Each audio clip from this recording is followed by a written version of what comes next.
sodium to be in a 1-to-1 ratio or less than the number of calories per serving. What is the sodium there? All right, now in this other product, this sister product, what's the calories? 190. What's the sodium? 670. And how many servings are there? Well, there's 3 in that box right there. So you can see how in a hurry you're going to get in trouble. All right, sugar. Sugar. 30 teaspoons of added sugar a day. That's the average amount most people are taking in, or 160 pounds a year. 7-day rescue, we want it to be less than 2 added teaspoons a day. In order to do that, you're going to have to read labels. The only thing that I want you to do is look at the ingredients. Don't pay attention to anything here because it's all mumbo jumbo, right? It's percentages, it's different things, nothing, right? So the only thing I want you to ever pay attention to is, number 1, calories per serving, milligrams, and then for sugar, we're going to go straight to the ingredients. And if there's any sugar in the first 3 ingredients, too much sugar.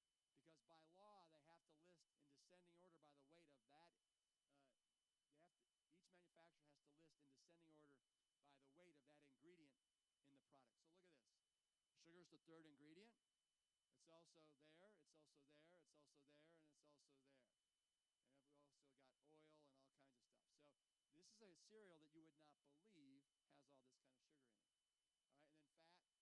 Most Americans are getting 35 to 50% of their calories from fat, and it's mostly saturated fat, not very healthy fats.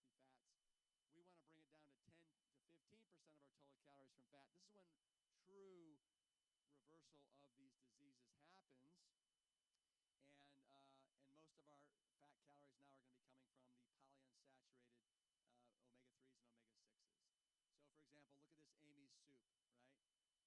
Looks healthy, but you look at the can, servings per container 2, calories 280, calories from fat 180. That when we want to keep the calories of fat in packaged box or canned foods below 25%, and that is well above 25%. So that would have to be, divide 28 by 4, that'd have to be at 70. So that'd have to be at 70 to be at 25% or less. And a quick trick I use is just take whatever this fat calories are, multiply it by 4, and if it's over this, it's greater than 25%. All right, just for kicks, let's look at the sodium, 780. 700. Is that equal to that? No, not even close. All right?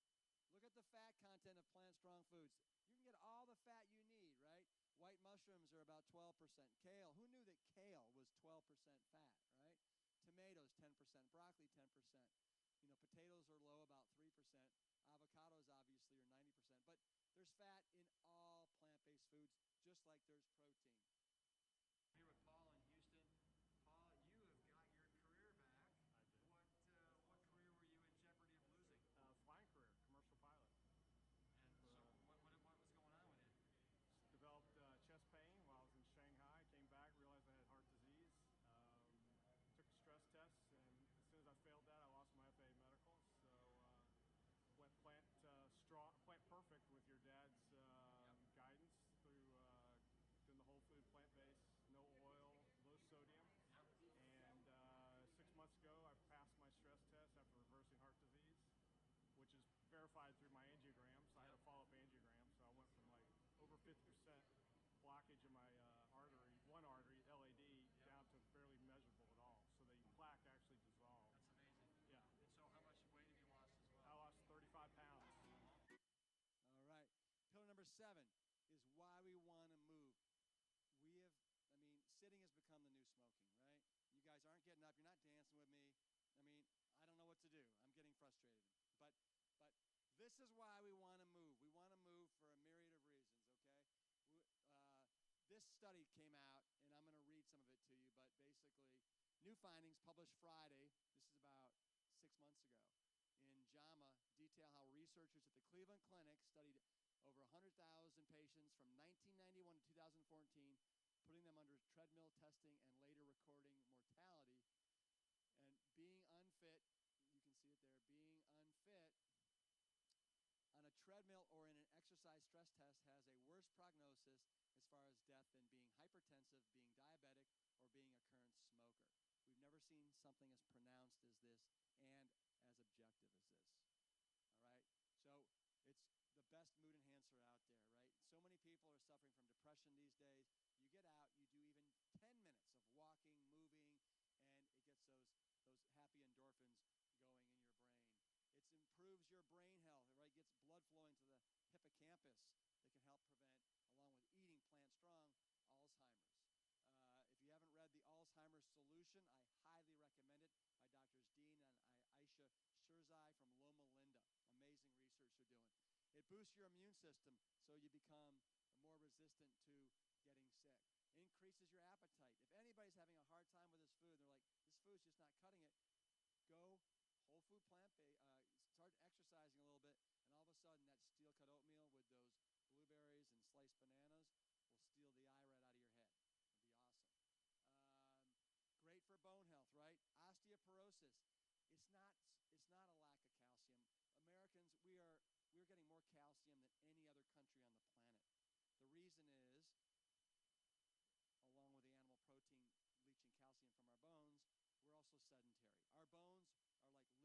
last thing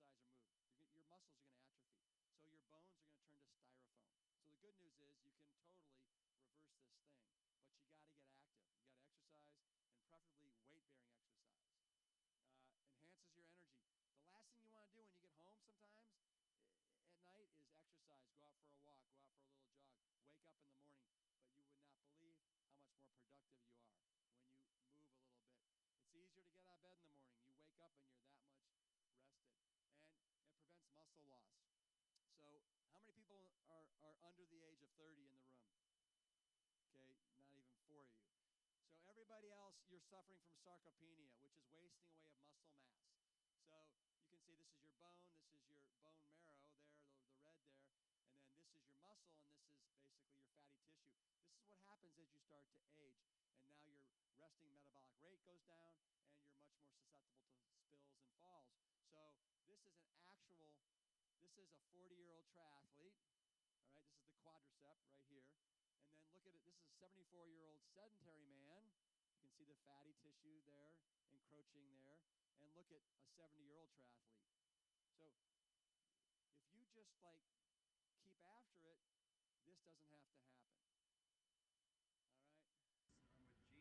6.5 years. And what's happened to you in 6.5 years' time?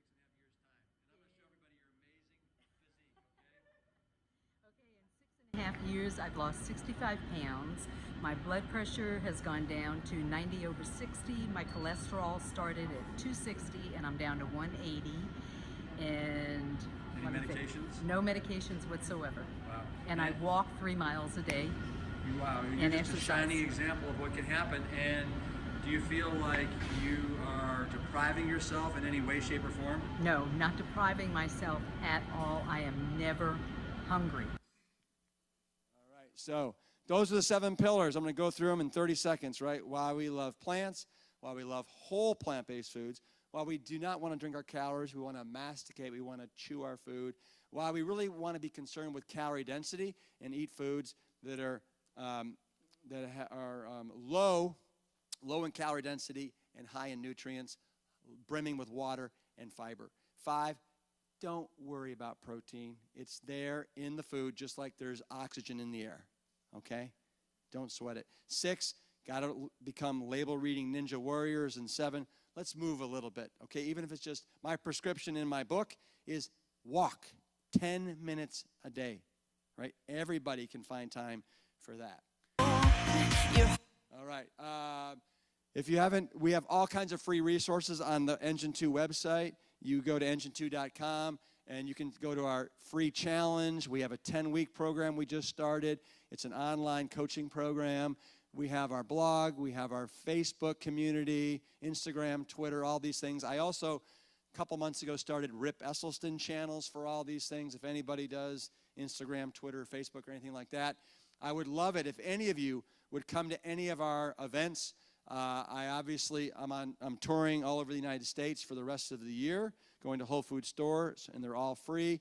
If you want to come to one of our events, we offer 7- and 5-day medical immersion programs in Sedona and in Asheville, North Carolina. And then we also do our annual Plant Stock event, 750 people from around the world congregate in Black Mountain, and it is a Plant Strong party. And then we also have some events on demand online. We also have our free recipes. We have the books. We've got online recipes. We have obviously the food line with Whole Foods, and we also have a meal planner. These are the books: The Engine 2 Diet, Plant Strong, 7-Day Rescue, and the cookbook that just came out. This is a documentary that's coming out in a month. It's called The Game Changers, and James Cameron is one of the executive producers, along with myself and a handful of others. Louis Sahoyas, who won an Oscar for The Cove, is the director, and it is going to take a hard look at this ridiculous notion that we need meat for protein, for strength, and for optimal wellness. Here's a 45-second clip. I was really expecting it to end my career. When I made the transition, I wasn't sure if I was going to survive. What we eat has a major impact on our health in every way we can measure. Today's blood and yesterday's blood. Yeah.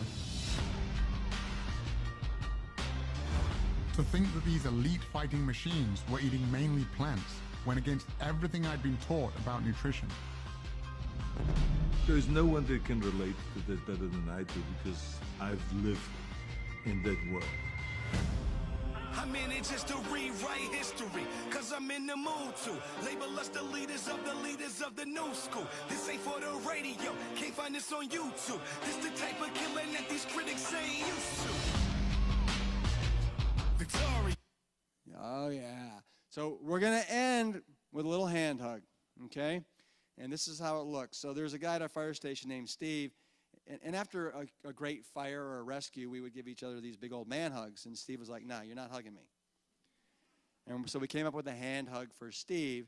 So I want you to partner up. I want you to find a partner, and one of you has to, you don't know how it looks yet, so you're a little premature there. And then I want you to see how to do it. I want you to look in their eyes, and then one of you has to say kale, and the other person has to say yeah. All right? Show me a hand hug. Mm-hmm. Can you show me a hand hug? Can you show me a hand hug? Come on, Steve, let's show him a hand hug. All right, everybody partner up. Little hand hugging going on here. And then, Harry, I'm done. Okay, I'm not hearing Kale yes. Kale yes. All right, we're going to have the moderated panel right now.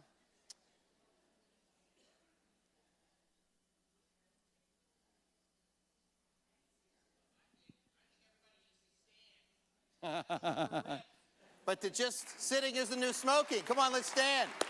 Thank you very much. Very nice. Very nice. My panel's going to come up. I'm going to introduce them. You got me here? Yeah. Dr. Jyoti Rayo, internist. Dr. Lisa Laborwit, pediatrician. And Melanie Burdick, dietitian. So, gosh, that was terrific. We're sitting there thinking to ourselves, I think he answered all the questions. But maybe if somebody has a question from the audience they'd like to pose. Right over there. One really important thing that Rip was talking about was calories. One really important thing that you mentioned, Rip, was calories from fat. And I've noticed about a year and a half ago, they started changing the food labels on foods. Yep. And they no longer list calories from fat. Is there any way to derive that from the current label? Yeah, there is. And if it was up there, I could show you. But so what they list now is they list the number of grams of fat that are in a serving. And so what you have to do is just multiply the number of grams. So let's say it's 8. There's 9 calories in a gram of fat, but I just rounded up to 10 for easy math. So if it says 8, you multiply it by 10, now you know there's 80 calories in that serving. So it's just take the grams, multiply it by 10, and that gives you it. But you're right, there's new label requirements that are coming out in 2020. By law, they have to list how much sugars are added sugars in the food label. So that'll be a good thing. That's a great question, and I think, Melanie, you can also speak to it. You're a label specialist. Yes. So as a registered dietitian and store nutritionist, one of the biggest things we encourage is take a look at the labels. You don't know what you're eating until you flip it around and take a look at the details. So the new dietary guideline, or the new labels, has anybody noticed the bold calories and a change in the display on the boxes? Has anybody seen this? Yes, absolutely. Seen this? Okay, I'm trying to look for some nods. So basically what they're doing now is making it a little bit easier to read those bold calories, because if you have glasses or you have to squint, it's a lot of information to read. So the calories are going to be much bigger to see. They're also adjusting the serving sizes in your packaged goods. So I challenge everyone, when we do store tours, take a look at some of your favorite products. You might notice some changes: yogurt, ice cream.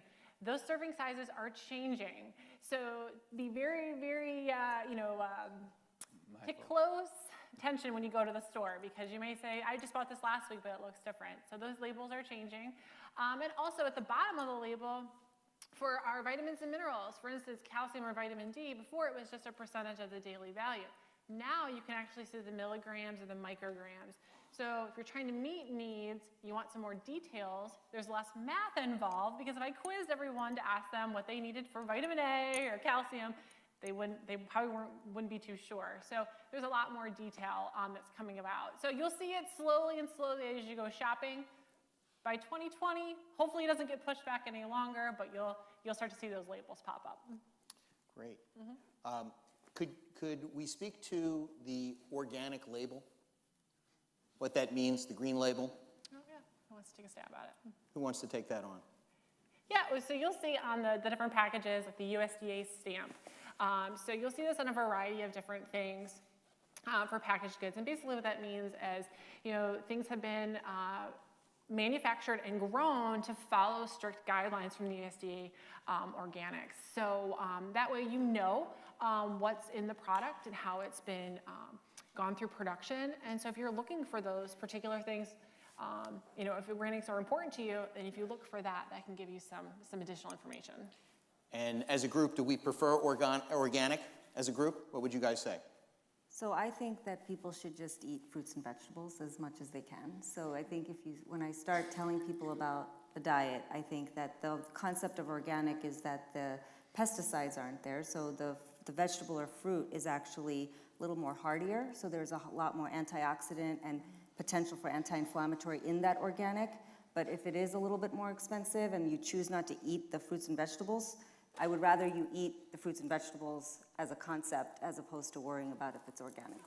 Exactly. Yeah, I'd love to piggyback on that and just say that, when I'm going into firehouses all over the country, I tell these guys, listen, just fruits, vegetables, whole grains, beans, we don't care if it's conventional, if it's organic. There's more pesticides and herbicides that are concentrated in 1 pound of meat than there are 14 pounds of fruits and vegetables. So, these guys, typically they're following a strict budget and they're very concerned about price points. So to me, organic is something, if that's important to you, then absolutely do it. But otherwise, I don't want it to be a deterrent from people eating fruits and vegetables. Yeah, and that's actually something that we get quite a bit. In the stores, people say, well, produce is so expensive. I'm on a very, limited budget. How can I still eat healthy? Utilizing your frozen vegetables, too, is another good way. No added salt. And really, whatever is most important to you. So if you want to spend the $10 on something, sure. But if you're trying to stretch your buck, frozen can be another good option, or even canned, depending on what you prefer. Yeah, like you should see our freezer at home. I mean, strawberries, blueberries, mango chunks, pineapple, black-eyed peas, cauliflower, broccoli, the green leafies. Because frozen, it's drop-dead cheap, and you use whatever you want, and it doesn't go bad. Exactly, yeah. Great. I want to come back to the milk issue and ask our pediatrician make a few comments about things that you said about milk. Go ahead, Lisa. Well, I agree entirely with what Rip said about milk. And I've become known with my patient population as the don't drink your milk doctor. There's just no reason that we need to try and get our nutrients from milk. So most of my patients go from, fortunately, a purely breastfed diet, but even if some of them are formula fed, you know, to transition from that to cow's milk that was meant for a cow to grow is just sort of the wrong thing for us to grow on. So I talk to my patients about where they can get their protein and where they can get their calcium, and hopefully to get it from whole foods, real foods, get vitamin D from sunlight. You know, I tell them to go outside and 15 minutes a day expose even their arms and head to sun without sunscreen will give them a much greater vitamin D load than trying to drink it. I'm glad you brought up about supplements, and I want to get some comments from Dr. Rayo about supplements. So I think that because people don't have the best diets and we're not always eating the way we need to, a lot of us, based on supply and demand, whether you have chronic illness or if you're an athlete, I think our demands are different for nutrients. I'm a big believer in checking for nutrient deficiencies with lab tests and finding them in different various diets. I have to say that my patients who are plant-based have the best nutrient profiles, full of proteins and omega-3s, and there's really very adequate amounts in a plant-based diet. But personalizing it, I think, is very important, and substituting things like vitamin D, which is sometimes hard to get, maybe B12, which is hard to get sometimes with a plant-based diet. I think we have to focus it on what the needs are. But the big message is it has to be personalized It has for what to be you personalized, do. yeah. Great. Yeah. Can I take another question? Yes, right in the middle. Coming to you with the mic. I have heard that mangoes contains fructose, and if you're a diabetic, if you eat mangoes, it doesn't hurt you. How far this statement is true? That's a great question about fructose, what you're asking. So fruit fructose, anybody want to address it? I mean, this is a question that we get quite a bit. We hear about, you know, sugar in fruit, but most of us don't get enough fruits and vegetables. So we'd rather you have, you know, mangoes or pineapples or your favorite foods for those phytonutrients, those vitamins and minerals, rather than having a candy bar. So, you know, if you are watching your glucose levels, yeah, having a lot could impact them, but we want to make sure we're getting a variety of different things and we're not eating 4 mangoes at a time. But within reason, you still want to budget that into your goals for the day. And to add to that, you know, fructose is a 5-carbon sugar, and most Americans get their fructose not from fruit, but from high concentrated corn syrup, which is a problem. But the fructose you get in fruit is not a problem, and to my knowledge, most Americans get less than 25 grams of fructose per day from fruit, and that's okay. And let me also add, so I just had Robbie Barbero, who runs an organization called Mastering Diabetes. He's been a type 1 since he was 12 years old. And he will devour 7 mangoes in a sitting, plantains, pineapples, you name it. And what I think most Americans don't understand is that diabetes, it's not a sugar problem, it's a fat problem. And we have too much fat inside of our 10 trillion cells. And so the insulin now can't do its job. So as soon as you start eating a low-fat, whole-food, plant-based diet, and you can metabolize away the excessive fat in your cells, all of a sudden you go from being insulin-resistant to insulin-sensitive. And that's why in 7 days at our medical immersion programs, people have to be taken off their oral medications, their insulin injections, or greatly reduced. And so, I mean, I've seen these guys devour platefuls of, like you should see, go to Mastering Diabetes and look at what he eats in a day. You wouldn't believe the amount of fruit. Yeah, and I'll just say, like, diabetes is very individualized too. So everybody has a different response to, you know, everybody's a little bit different. So, you know, always talk with your doctor, you know, talk with a certified diabetes educator. That way that if you're making lifestyle changes, you're doing it safely, we're not having any low blood sugars or any other adverse events. So there's a lot, everybody's a little bit different. But let me say, how many diabetes educators do you know that are advocating for a whole food plant-based diet? I have a lot of, you know, dietitians, we love produce. We love it. We want people to get more. A lot of dietitians don't eat a lot of meat. It just depends. So we really try to whole things from the ground, ideally. And just not, there's so many different things too, also when it comes to management of, you know, disease. But if we can get things that are fresh and we can make things from scratch, we're in a better place. Yeah, the thing that kind of steams my clams is these like endocrinologists and these so-called experts that try and overcomplicate the issue. Like Eric Adams, who is the president of the Brooklyn Borough in New York. He's running for the mayor of New York City and went to 3 different endocrinologists in New York City, and everyone told him the best thing he could do with his 17 A1C was to just manage it and to kind of keep at bay the blindness in his eye and stuff like that. Yeah. And so he saw Forks Over Knives. He started following this. Within 3 months, his A1C was 5.6. His vision came, restored. The neuropathy in his limbs. So he's now on a campaign throughout all of New York doing. Hospitals have to offer plant-based options. The schools have to offer. They're doing meatless Mondays. It's amazing what's going on. So I get upset when these so-called experts, they're not getting to the root causation of the problem. Yeah, I mean, and when we think about our lifestyle, there's a lot of reasons why we eat and why maybe we are carrying extra weight too. Stress, life, medical conditions, so eating mindlessly, eating behaviors.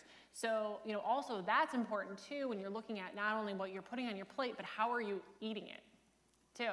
So are you eating at your desk, driving? All those behaviors can lead to poor decisions too. So, moving towards a natural diet, but then also look at your behaviors too. You might surprise yourself. I know I do.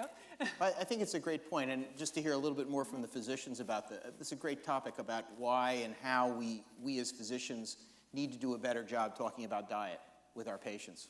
So I think that, looking at the immune system, since most medical illnesses have a huge immune component, because those are the cells that make all the itises, right? So every inflammatory condition, every disease in the medical textbook has an itis component to it. So those cells, 70% or 80% of those are in our gut. But other things, aside from food, obviously we know is very important. The other factors are movement, is stress reduction, and it's the role of sleep, right? So when you're not sleeping, you absolutely wake up, if you don't sleep restoratively, you absolutely wake up with higher blood pressure and a higher sugar level than if you did sleep restfully. So as a diabetic educator, whether it's your endocrinologist or whatever, we need to play a role in talking about all the lifestyle stuff, not just maybe even touching on the food and the exercise part, which is what a lot of doctors say, go diet and exercise, but also the role of the stress in your life, and the sleep is also very important. Right.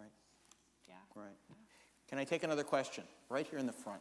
So I'm just wondering of the panel, I know you're clearly vegan. Rip. I don't use the term vegan. I No. use the term whole food plant-based, because you can be a vegan and you're doing French fries, Coke, it's not healthy. Point taken. Yeah. Of the remaining 4 panelists, do you mind saying whether you're vegetarian, vegan, plant-based, what is it that you're doing? I'm an 80-20 guy. 80% of the time plant-based. Okay. Yeah, I'm probably 90-10 plant-based. I'm going to go with 80-20 also.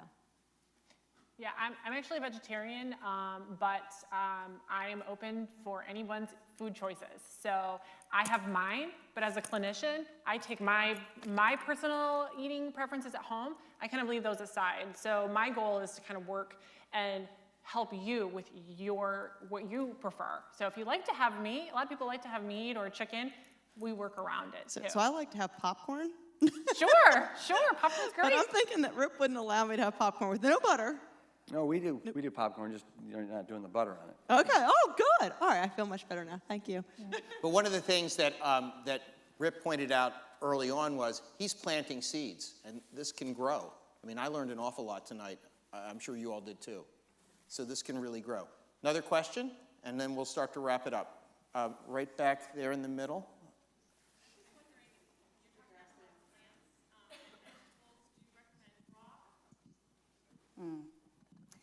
I feel like that's one of those questions where it's just eat them. It doesn't even matter to me, honestly. It's just like when there's so many rules that come up with different things. Yeah, some vegetables are better if they're raw, but I mean, it's incremental in terms of the benefit of fruits and vegetables in terms of their antioxidants and anti-inflammatory potential. So my rule is just eat them as much as... Yeah, as long as you get them some form. Yeah. Hi, I think you're doing a wonderful thing, But there's a controversy, and I'm going to give you a chance to get into the controversy. I'm a diabetic type 1.5, and my overall cholesterol is 113. My HDL is 45. My triglycerides are 59. My HbA1c is 4.9. I've got the paperwork to prove it. I eat 3 eggs and bacon every day for breakfast. I have cheese. I have steak. I will occasionally eat broccoli, kale, and spinach. I think the thing that we both have in common is no junk food. But personally, I think carbohydrates are the enemy. Type 2 diabetics are always overweight, or almost always, when they're diagnosed. And type 1 diabetics are usually very skinny when they're diagnosed. They both have high blood sugar. The difference is the type 1 isn't making insulin, and insulin, in my opinion, and based on my experience, is what drives weight gain. And carbohydrates are what drive insulin. And fat and protein have a very little insulin response. They don't cause much insulin response. So my goal is to keep my carbs as low as possible, under 30 a day. No cookies, cake, ice cream, sodas. That's where we agree. But otherwise, there is a controversy, and there are other ways. So have at it. Well, can I just respond to that real some cheese. fast? Everybody's different. So what works for one person may not work for someone else. So if you enjoy having eggs or whatever you like to have for a meal, that's you. Everybody's very, very different. So find what works for you and is a lifestyle that you can follow long term too. So whether you go on vacation or you have a party to go to, what is a lifestyle that you can manage? So if you enjoy something, my motto is all foods fit. We try to work with people to find things that work for them because we want you to be successful long term. So I understand I don't know where our gentleman went to, but what works for you? Other comments? Oh, absolutely. Yeah. Are you on medications? I take metformin, and since I'm a diabetic, I take insulin. However, the less carbs I take, the less insulin I need. So the thing is, I completely agree with you with the carbohydrates, because 95% of America's carbohydrates are coming from junky, refined carbohydrates that have no nutritional integrity. But as you saw in that graph, only 6% of America's calories are coming from fruits, vegetables, whole grains, and beans. So these are unprocessed carbohydrates that are fantastic. I mean, you look at the longest living populations on the planet, like the Okinawans, and 75 to 80% of their diet's coming from the Okinawa purple sweet potato, which is basically almost all carbohydrates. So carbohydrates, they're not the enemy as long as they're whole unprocessed carbohydrates. And, in 2019, I just cannot get behind the whatever makes you feel good, if you enjoy it. Because in 2019, we're facing a planet that is in peril, right? With climate change, with flooding, with all kinds of natural disasters. And the number one producer of global greenhouse gas emissions is animal agriculture, whether you guys know it or not. Somewhere between 20 to 50% of global greenhouse gas emissions are caused by animal agriculture. And we now annually kill 70 billion animals for our insatiable consumption of animal protein because we enjoy it and we think we need it. And nothing could be further from the truth. So I would tell you, it's time to put a stake in the ground, S-T-A-K-E, put a stake in the ground and stand for something besides just fueling yourself, but having minimizing your carbon footprint and being more in alignment with your values is kind and compassionate people that don't want to be complicit in the killing of all these animals because you somehow feel you need it. So So I think one of the other big concepts that we started with is that genes dictate our bodies, kind of our destiny of our body. So you could be born with a certain amount of genes, but they're all mutable. They're changeable with lifestyle. So one of the biggest driving forces of our gut bacteria that give us 3 million genes, we're 23,000 genes as humans, our gut bacteria gives us 3 million more genes, and they are primarily fueled by our food choices. Now, one of the things you have to remember is that we have data out there in research that shows that a mostly plant-based diet actually creates a bacterial balance in our gut that actually favors health.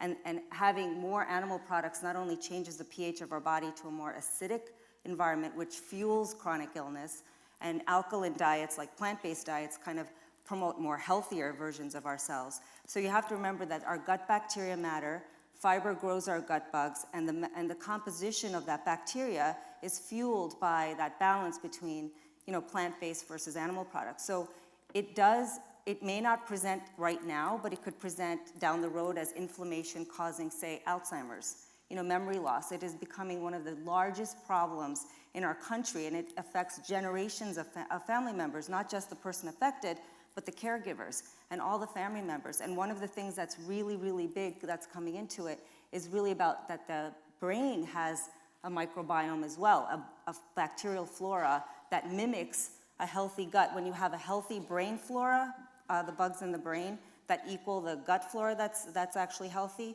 it prevents things like Alzheimer's. That's the new emerging data on cognitive health. So it is very critical that we do things that I think make our gut bugs happy.